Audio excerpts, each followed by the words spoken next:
Hi, welcome back to the Watercolour Westport Stories podcast. We're so glad you're here with us, and today is a really special day. I feel like we're going to pull back the curtain and see behind the scenes and meet Kevin Rankin, who is the general manager of Land Ark Homes and Watercolour Westport. And as with all of our podcast episodes, we're trying to inspire. We want you to feel that there is a purpose and a vision and a mission that you want to be part of. Whether it's hearing from our homeowners or from our last episode where you talked to Mark Snyder, who is our land planner. And if you missed that one, you're going to want to go back and take a listen. He had some really interesting things to share about the history of the village and how we got to where we are today. So welcome, Kevin. Good morning. I am so glad you're here. Thank you so much. I'm glad to be here. Yeah. It's been quite a journey. It really has. And I know we know each other well. We've sat through so many meetings, vision planning, all kinds of things. So I know you really well, I think, but many of our viewers, and probably most, do not. So I'd just love to hear, who you are, how you got here, a little bit about your story. Well, great question, and so glad to share it. Stephen and I connected through a course about the second half of our lives, and how do we give back with all the things that we've been gifted with in our lives? How do we give back in the second half of our lives? And that was around 2010, actually. So Stephen and I started to get to know each other, and as got to know a little bit more about each other and connected through some of the men's ministry work that Stephen was doing, I became aware of how much of a world changer Stephen is and who he's been made to me. And so that's a little bit about how I got connected with Steve. And the reason that I landed there is that I had spent a fairly significant portion of my life in the high-tech sector, building companies, building technology, working with amazing people in the technology sector. And I had, like many people in the nation's capital in Ottawa, we've had the opportunity to work with some of the best and brightest around the world. So, so my lovely wife Sandy and I have been in Ottawa we've been married for 35 years, so a little bit longer than that, and we've had an amazing set of experiences with great people in the technology. We've raised our children in Ottawa, realized what an incredible opportunity it is to live in an area of the world with so much natural beauty, so much great outdoor space. And so we had made the decision we were going to sort of stay in the area and just enjoy both the natural beauty and the people. The second half for us was a little bit about, okay, done all these cool things. Yes. Now in the second half, how do you go about maybe being more intentional on the outcome of what you're working on? And so that was the thing that landed me in this place where I met Steve back, almost 15 years ago now. Amazing. And I'm sure you remember that moment well too. It was quite an interesting experience to be together for those 3 years. 4 days a year times 3 years. The master's program it was called. Oh, okay. At One Way Ministries in Ottawa. Right. Yeah. So as you were investigating opportunities and looking at what was your training before? Like where?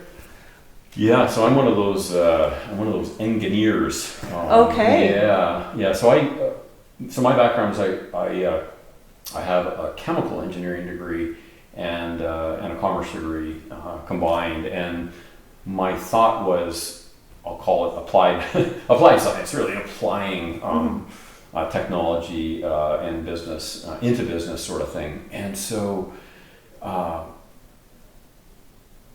what had been really interesting to me is I had, around the time that I met Stephen, we were working on using technology to better the lives of people who are visually impaired. Okay. And so that was really the first opportunity I had where I could really think about, and I got to meet individuals. I got to meet The end users, so the to speak. end users, Right. yeah, the people who were being Yeah. positively impacted by the work we were doing. And I'd always had the impact of working with great people and building a relationship with teams and creating, climbing new mountains and, conquering new challenges. That had been great. But then when you start to get connected with people who are personally benefiting from what you do, that was really, that really touched the heart. That was really an impactful time. So that was around the time that Stephen and I met. I was leading this company, and we were, we were meeting everybody from youth to retirement age who were benefiting from using the technology, and we were learning. And it was a process of engaging, building a relationship, seeing how you could adjust course. And bring more value. So I think, obviously I see God's timing in that when I think about the fact that I'm thinking about, being very purposeful and more intentional perhaps in the types of things that I wanted to do in the second half of my career. Interesting. Yeah. Sometimes I think when you have those interruptions of pace of what you were doing before and you make a turn, sometimes it happens due to circumstances or individuals who you meet along your path who say, there's another way, and let's see where this goes. That's really neat. So a lot of what you're doing at Land Ark leans in a little bit into your training, but it's also been very new and challenging in many ways.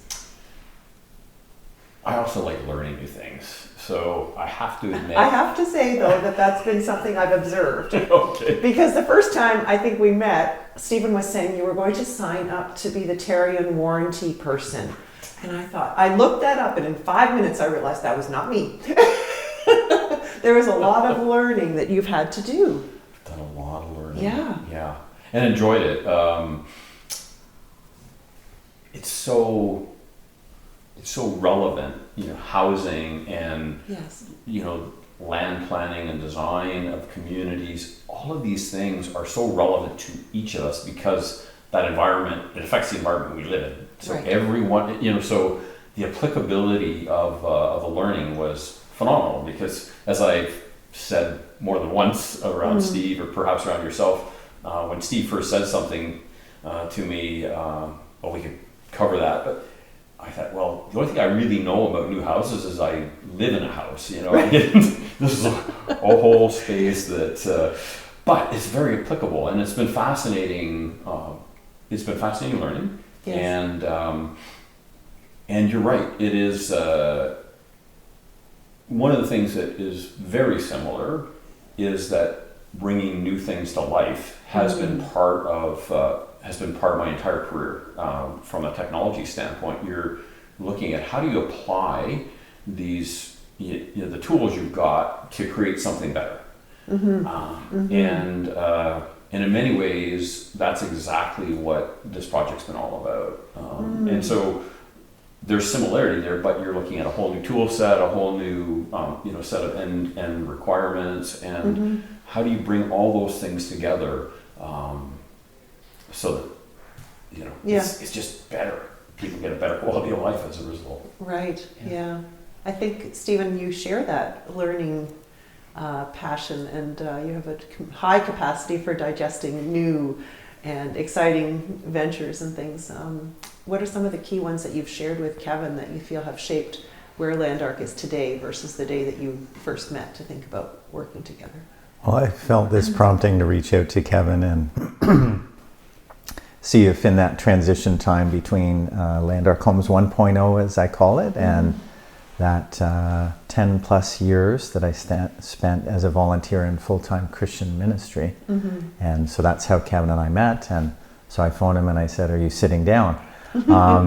Because I felt this prompting, if God is calling me to spark this up again, I'm supposed to invite you to be the first member of Land Ark Homes 2.0, because he had all the skill sets I needed. Like, he's worked at Nortel, he's worked at Newbridge, he founded Tropic Networks with a friend, and all these startups and successes and wins. I was like, I'm not a business person, I'm a tradesperson, and I love building homes, and I love being with people and with trades and with customers and homeowners.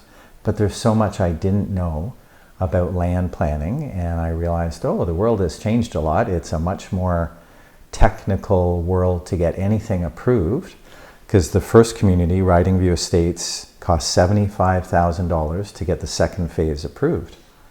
The next community that we did that was already halfway approved was $250,000, Vance Farm. And the next community, Ridgeside Farm, that was already draft approved, meaning the majority of the hurdles had been crossed.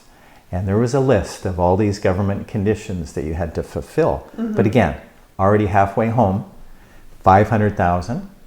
Bador Farm was over $1 million. And just you're recognizing and realizing the degree of systems, procedures, checklists that the government is using is not decreasing in any way, shape, or form. It's only been increasing and increasing and increasing. And I thought, I don't do email, relatively speaking. My wife did. And I said to Kevin, like, can you run the office so I can run the field? Because I like being a field guy, and I like meeting people and trades and potential homeowners and just inviting them into a story of a different quality of life, because all of our communities really, Vance Farm, Ridgeside Farm, Bador Farm, they had homeowner associations, and we learned so much from those, the merits and the challenges of having a homeowner association. So the way of getting connected by having an annual general meeting, doing trail cleanup, trail maintenance at Bador Farm. And I thought, our friend Jim McIntosh, our engineer, he said if he was ever to do it again, he would not have a homeowner association, because it's a bit of a pain having a lawyer review the files, an accountant, doing a reserve fund. But the purpose is to build community. Correct. So, and here we already had an amazing town that had enough governance and an amazing mayor. And I thought, okay, she can run the village. You know, all we need to do is invite people and have a little bit of that programming that we learned. And so that's what we try and do, is have a gathering every month or two. And we're actually having one tonight. Yeah. And just those little experiences of building community through programming have really helped. But there's so many. Kevin took the lead on a lot of the paperwork and the and the lawyers and the banking and the financing. So we're pulling back the curtain here, folks, and you're getting to see the back room here. Some of that, obviously, it's just very obvious, is very necessary. It, I'm sure, has some frustrations and some setbacks and some left and right turns that you don't expect. What do you think, if you were to look back on the last 3 years, what have been some of the ways that you've coped with that? How have we overcome some of those challenges? One of the things you pointed out about Stephen is he can consume a lot of information and see from it things that we can do. And one of Stephen's core beliefs is just aligning with best.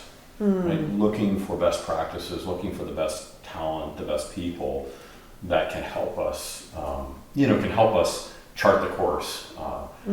It was certainly far more bureaucratic and expensive than somebody coming from outside the industry would fully appreciate.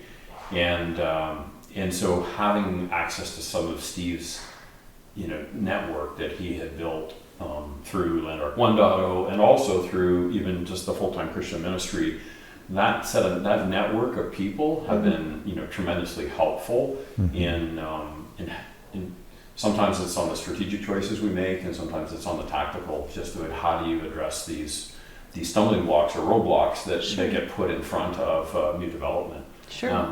We started homes in a pandemic. Yes. Like, there are external forces way beyond what we can imagine, right? And here we are, sitting in home number. What number is this? 71 or something? You've overcome a lot of those obstacles and roadblocks. Yeah. I think a big part of it too has been a community of people, though, that have been pulling all in the same direction. and just in terms of seeing a vision and a mission that was very clearly defined. And I know you were at those early stages, the new homes, the new life, the new possibilities. Yeah. Right? There was also something else you said early, and the value of the land and the brand. And I'd love to hear a little bit more about that, because I think that has been a significant guidepost as to how Watercolour has unfolded. Yeah, absolutely, 100% agree. Maybe I'll start with the land, perhaps. This truism about real estate is very true here, and that is just location, location, location. Right. Mm-hmm. We have an absolutely remarkable physical location, geographic location. It is in the heart of the Rideau Lakes in Eastern Ontario. Some of the viewers would know, but natural features and natural beauty that is, perhaps paralleled in various places in the world, but just stunning. The Arch Biosphere, it's a UNESCO heritage area. The Arch Biosphere as well. Some very unique geography, wonderful hiking and that sort of thing. This incredible 200-year-old village that's surrounded by these two lakes. So we have location, location, location. And I think one of the things that Stephen, invested a lot of time educating me on was that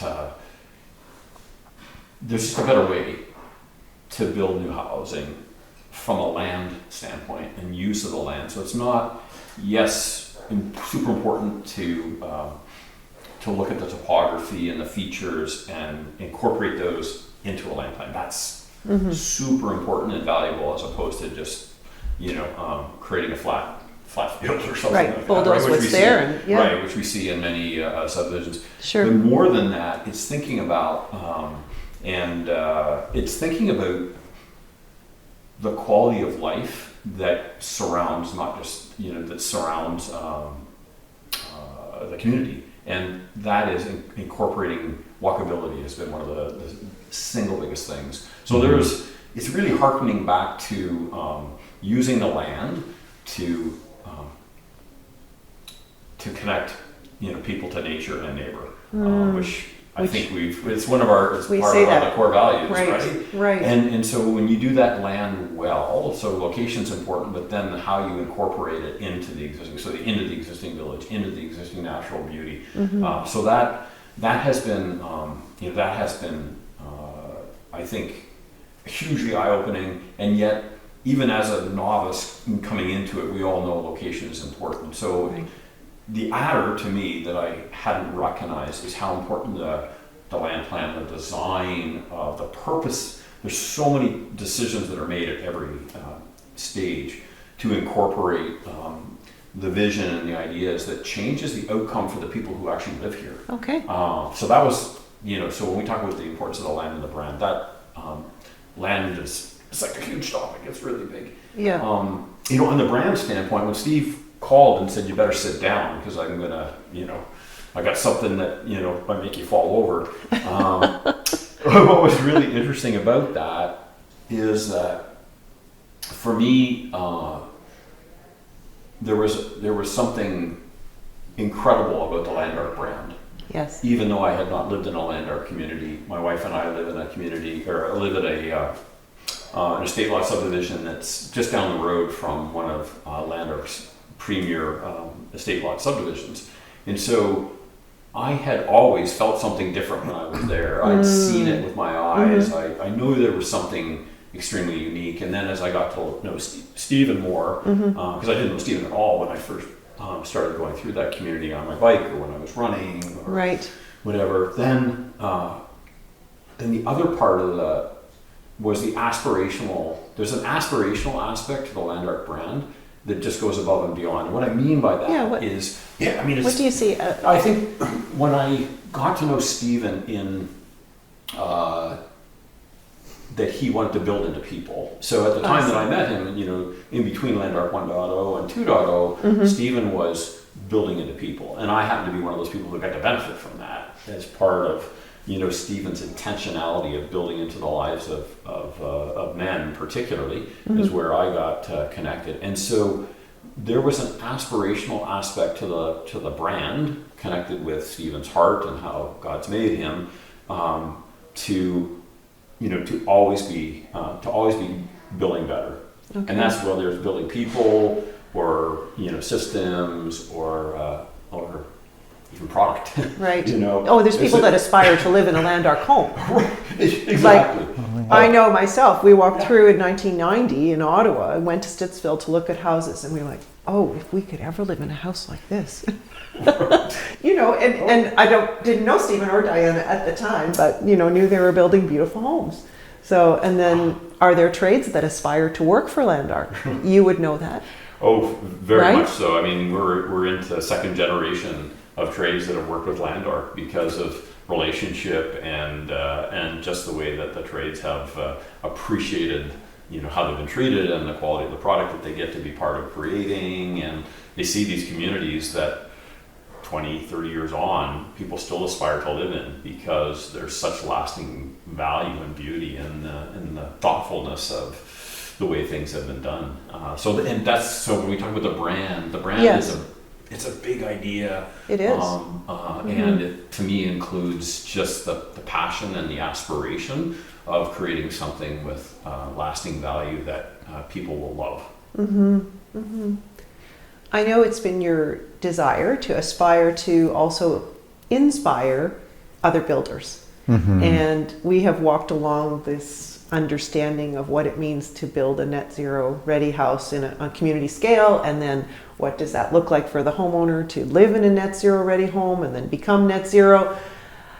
I feel like it took us a couple of months, 6 months to even digest what it meant between all the different categories, and you guys shepherded so many people along, and now you're at the stage where you're hosting other builders. How does that feel for you?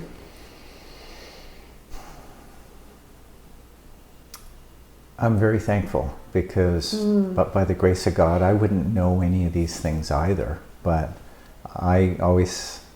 Kevin always smiles or something because I feel we've just stumbled and fumbled and bumbled our way to being very blessed, because I didn't know anything about building a net zero home until a friend at church reached out to me and said, hey, you might want to know about this.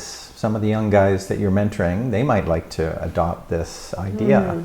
And so it was, we got to know Mark Wickham, who is in charge of the building code and in charge of the National Research Council and a whole bunch of other things, another former Nortel exec, and like Kevin, and he's just wonderful. So if he hadn't told me, I might not have been aware. And similarly, if I hadn't been reading Builder magazine since I was 15 years old, working in a picture frame store right next to a design studio, I would never have picked up Builder magazine age 15. And then I started reading articles by Al Trellis, who ended up, many years later becoming a consultant to us.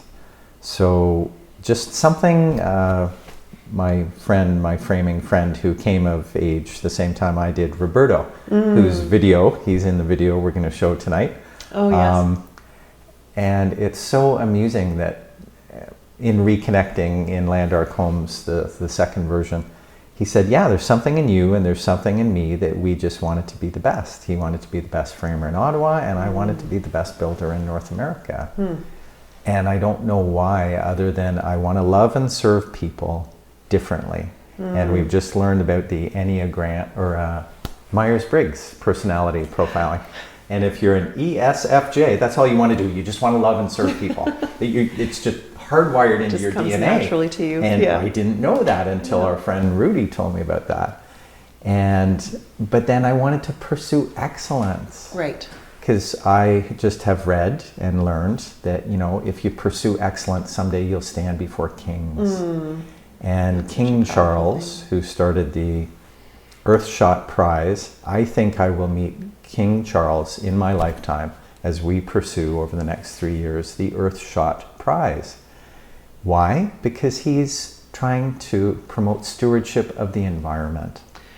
Right. And stewardship is the last thing that I think is hardwired into me, is to care about the earth. And it's something I think I'm getting better at. And these walkable footprints, when I learned about a walkable footprint, that's what got me back into home building. Because I thought, wow, 1/10 the car trips, or 1/2 the car trips. Did that have a piece for you, Kevin, in terms of joining the Land Ark team to be part of something that is sort of next generation? I mean, any technology you would have developed in the past would have been also future thinking. Yeah, definitely. I think what really sort of catches my heart was first the people. So from my one of my strengths, if not a passion, really is to see people. Is to see just people grow and flourish. And so if I go back and look at the things that I have enjoyed the most in my career, it has been around watching people just grow and flourish in sort of team environments and community environments. So when Stephen started talking about the purposeful creation of and doing things differently, that people would flourish, and just talking about the values that Land Ark has. So we didn't even cover that in the brand part, but part of the value set, and one of our young team members just shared about that yesterday. Well, Stephen and I were chatting with him, and he said, and he called it the Land Ark Way. And the Land Ark Way is going above and beyond. It's not what the black and white says. It's about understanding who the person is, or the people are, and saying yes because you're really trying to love people, love and serve people, and that's sort of a core part of who Steve is, and a core part of the Land Ark brand. So whether you're a trade or whether you're a home buyer, or that's just the way Steve moves. So I think I'd experienced that just in getting to know Stephen over the decade or so before 2020, when Stephen said it's go time. So the short answer is I mean, I think stewardship is a huge idea, and I don't think I fully appreciated when Stephen called me in 2020 that I guess I was thinking about stewardship of relationship and stewardship of people and resources, and I didn't have the full picture of what that expanded view was in terms of stewarding the earth. And so that to me it's sort of been an upside, if you want to call it that. It's been something more and better, as Stephen and really different. It's more and better than what I was originally thinking in terms of what that stewardship framework looked like. I think to see that being such a core part, Stephen has described himself as a tree hugger, but it's way more than that. It's a way bigger idea in terms of stewarding the earth, stewarding relationships, stewarding legacy, something that is going to last for generations. Right. And so to finish answering your question, because sometimes I go, as my wife would say, down a bunny trail, we think that this is a template for how 1,000 communities in Canada and 10,000 in the US at least could evolve, because being in a home builder group in the US for many, many years, a Builder 20 group, you realize most of those very good-natured small mom and pop businesses, if they knew there was a better way to plan land, they would do it. Yeah. But I didn't know anything about it until I got out of home building, and putting on events in Niagara-on-the-Lake or anywhere in Canada, would Google new homes, new home communities, and I'd walk them. And there's something about the way it makes you feel when you can walk everywhere. Just your sense of time and how you can ruthlessly eliminate hurry if you can just walk somewhere. You feel relaxed. You feel restored and renewed and revived. You don't feel pressured. You're like, this is awesome. This is probably how I was wired to live, walking. Right. Not commuting to where I work, commuting to where I shop, commuting to where I exercise, commuting to where I recreate. No, just living in your home and cottage in one in the country. Of place making and presence that you have. And so Yeah. that tenfold reduction that we feel is a realistic number on our transportation carbon footprint, because you said, you know, there's only two things a person can change: the car they drive and the house they live in, Yeah. to really affect their carbon footprint. It's very empowering. And to just do it by your choice of finding a better place to call home, a walkable place, and a net zero ready home, because then it's 1/12 the carbon footprint on the home. And connected to nature and neighbor, well, that's the most important reason, is the beauty and the goodness and the truth. When you're in nature, you feel different. You feel Sure. relaxed and calm.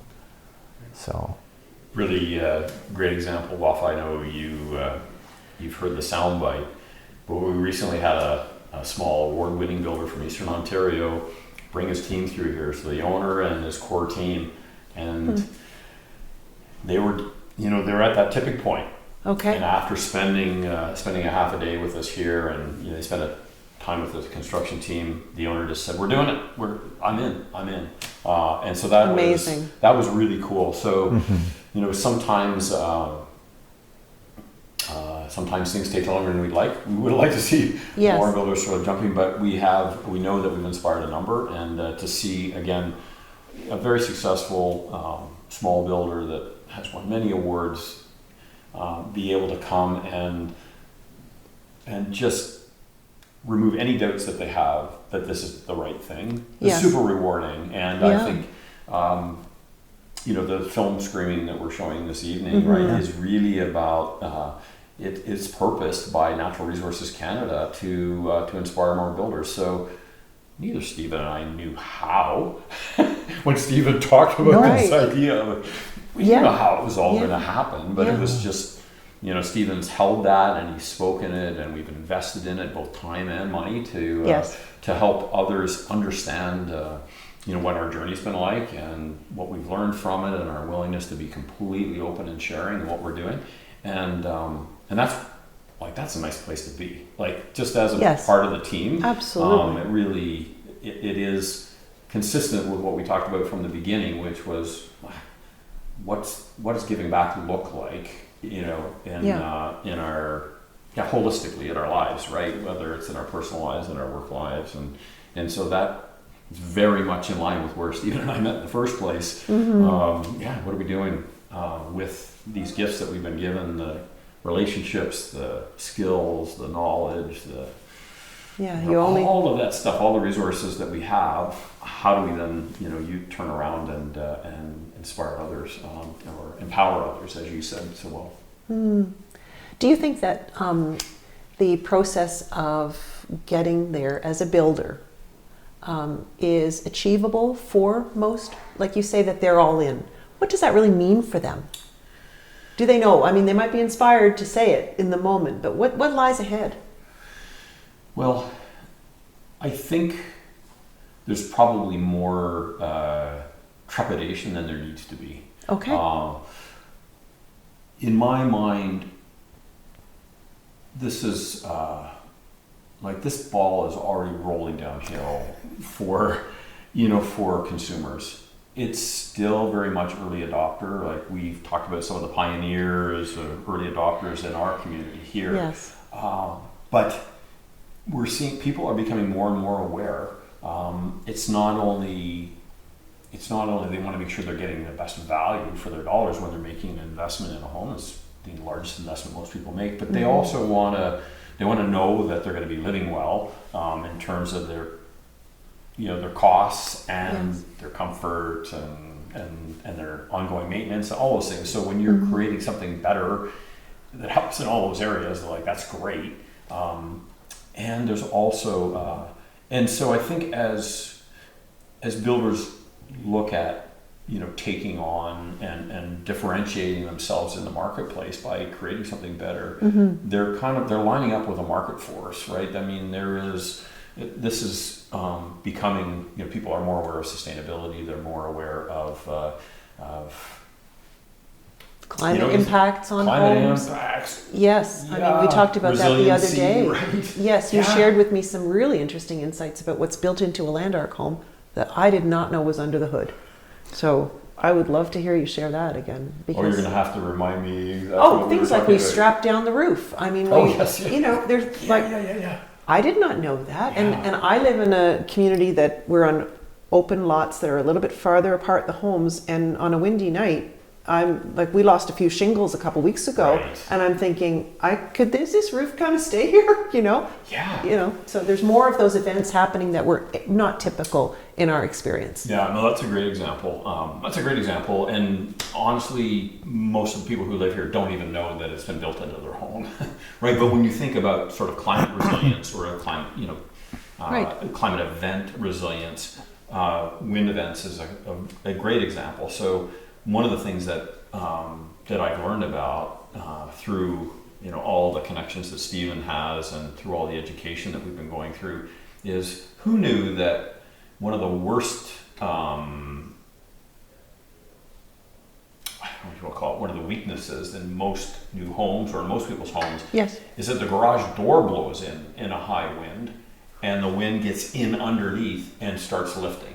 So if you can think about it, if the wind can get any leverage and get underneath, then you're starting to lift the Okay. roof off, blow the roof off and that sort of thing. So in the same way, think about, how is the roof secured into the house itself? And so that's where we've taken this little extra step, and we've got hurricane screws. So our trusses, they are all secured with hurricane screws into the frame of the house, and then the frame of the house is then better secured into the foundation. So people don't even know. That wraps this episode, people. You heard it here first. This is why you need to own a Land Ark home in Westport. You got it. Just all these things. There's so much, like you said, we talked about we talked about special shingles and things like that as well. I didn't know high that. wind proof, and these are just things that people don't. And the fire retardancy of the siding. I mean, maybe. Absolutely. Well, yeah. Tell us a little more about that. Well, I think Stephen has rightly said, and that we want to build something that's going to, greatly outlast a standard new home. Right. We're thinking about a couple hundred years when we're putting these homes together. We're thinking these homes should stand and be healthy homes for a couple hundred years. Wow. And so when you start thinking about that, one of those, one of the ideas of that is that I forgot now what my line of thinking. Sorry. We were talking about the siding and the fire retardancy. Yeah. And so one of the examples. I apologize, but that's okay.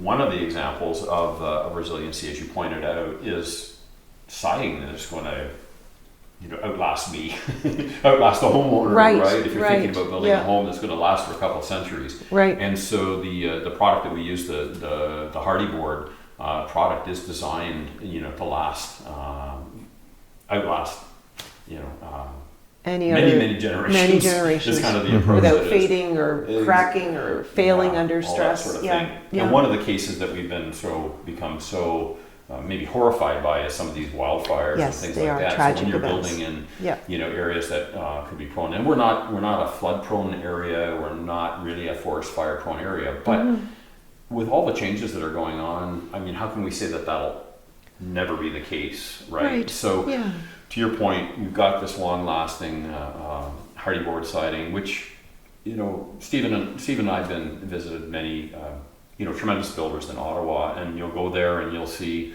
for example, if you want that on one side of your house, that can cost $35,000 or $40,000 just to add that kind of accent feature. And we're four-sided architecture, so we've got that on four sides of the house, and our prices are still way below what it would cost to buy in the city, right? Amazing. We've just offered it's just a better product, so more resilient. We're aware of sustainability. We're thinking of long-term asset value. We're thinking about creating something that that people are going to be making a great investment in. Sure. Just to kind of wrap things up for today, I wonder if you were to look back to Kevin 2020, what kinds of things would you say you would change or do differently? I know I'm putting you on the spot here. Yeah, I think maybe it's just part of why I've been involved in early stage or new things. I would have come in with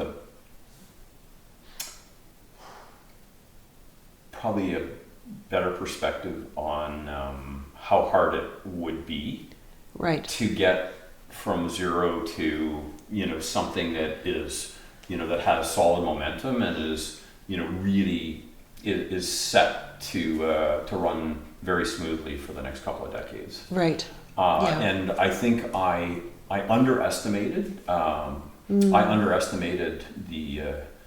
the commitment and the time and the types of skills and fortitude, perseverance, patience, love, right, for each other that you've and all for been others, pulling. right? And it was it's quite a journey to do this. And as I said, that's why I think being recognized and trying to by Natural Resources Canada it's a recognition that really this is a first in Canada to combine the number of elements that we have around sustainability and the better buildings, around walkability, and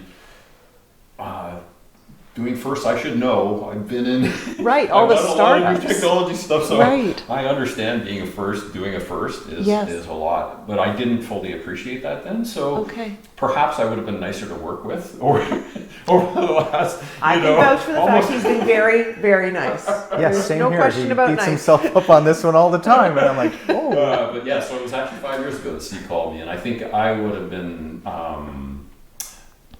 better informed probably. Looking back, if I realized, and it would have, I don't think it would have deterred me, but I just would have come into it with maybe my eyes a little wider open. Yeah. And yet, I wouldn't have appreciated 5 years ago that we were doing something that was going to be a first in Canada. And that's pretty cool. That is. And people, we hear the feedback from clients. I could not have imagined the feedback we have from the people who live here now. And the relationships you see building. I would have had no appreciation for the fullness of how people were going to be appreciative of the efforts that Stephen and the team have put in over the last 5 years so that they could experience that living here. That's amazing. Yeah. Well, I hope you've enjoyed getting to know Kevin today. It has been a delight for me to sit here and reminisce and talk and hear the stories and learn new things. So take the time to like, share, and follow this podcast for more guests coming your way. We're going to talk to more homeowners, for proprietors in the village, and learn a little bit more about what makes Watercolour Westport such a special place to live. So thank you so much, Kevin, for joining us. It's really been a delight. It was a pleasure. Thank you.